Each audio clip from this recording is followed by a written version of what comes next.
এখন বলতেছে আর কোনো অনুষ্ঠান তো নাই, যা আছে সব এই জায়গাতে। না কয় টাকা দিছে? দিছে কয় টাকা?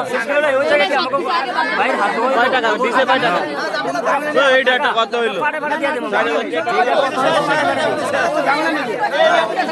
10,000 দিয়ে দাও, 10,000।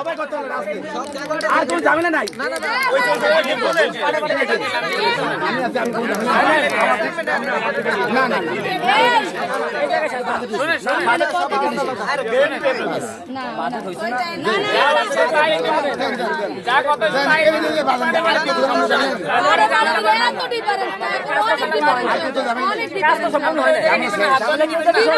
আবার